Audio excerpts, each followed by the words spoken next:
The Burglary. Lady Dane said, "Gee, if that portrait stays there much longer, I shall go mad. I can't eat any more with it up there." She looked up at the big portrait on the wall opposite the breakfast table. Sir Jehoshaphat said nothing. Lady Dane did not like the portrait. Nobody in the 5 Towns liked the portrait. But the portrait was by Cressage, the finest portrait painter in England, and a portrait by Cressage cost £1,000 or more.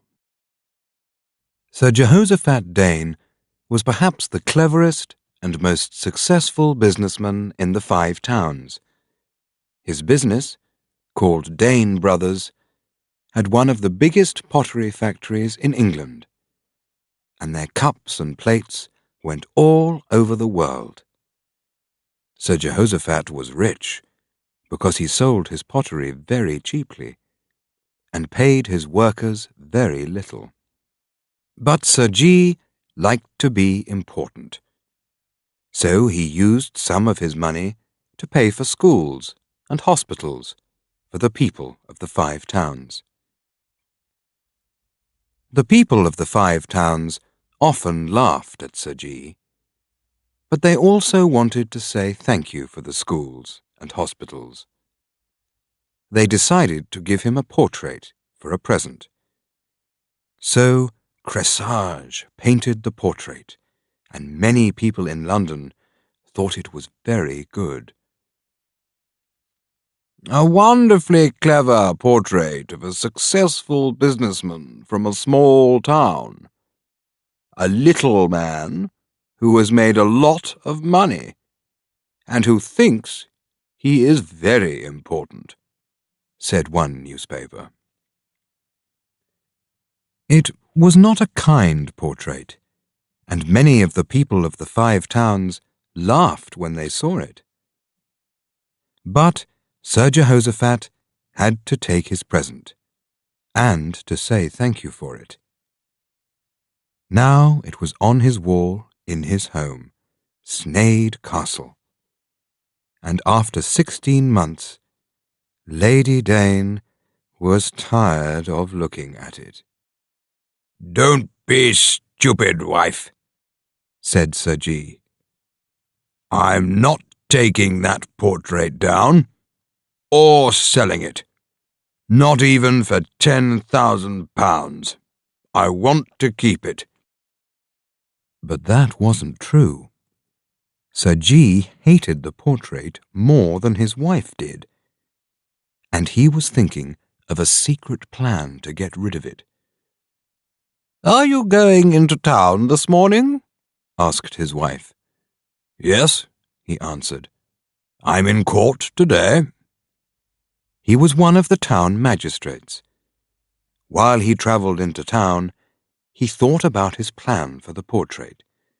It was a wild and dangerous plan, but he thought it was just possible. That morning, the police were very angry with Sir Jee. A man was in court, and the police said he was a burglar.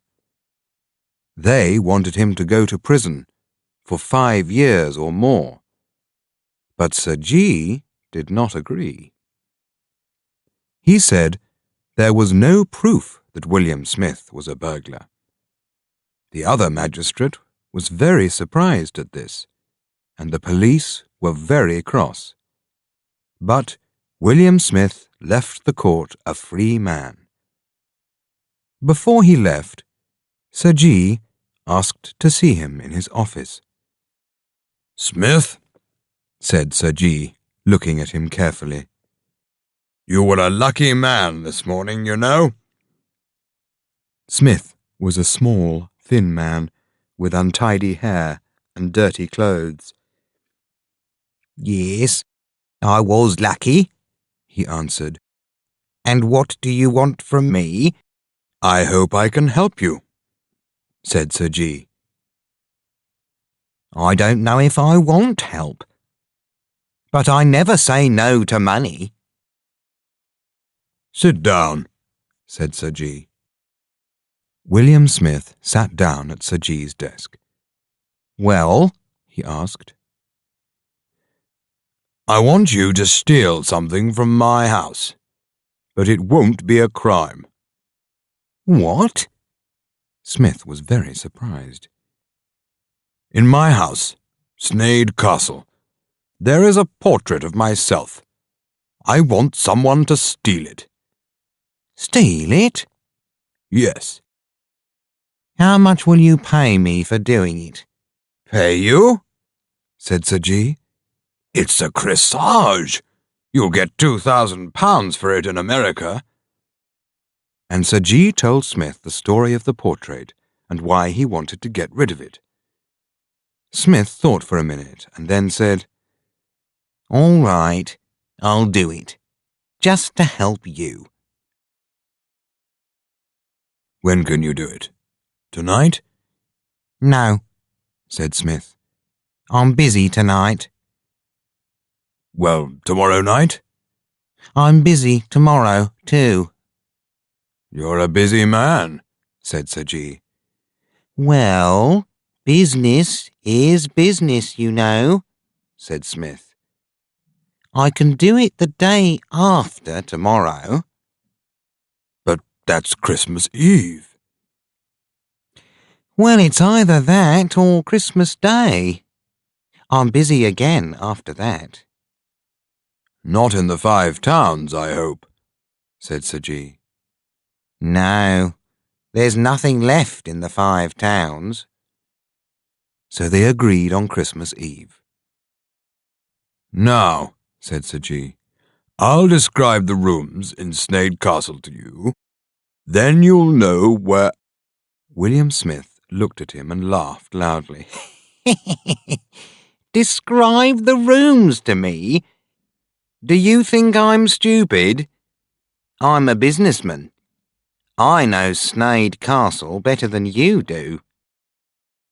On the afternoon of the 24th of December, when Sir Jehoshaphat came home to Sneyd Castle, his wife was packing suitcases. The Danes were going to their son's house for Christmas. Their son John had a new wife and a new baby, and he wanted to spend Christmas in his new home with all the family. Sir Jee said nothing to his wife immediately. He watched her for a while, and then later, during tea, he said suddenly, I can't come to John's house this afternoon.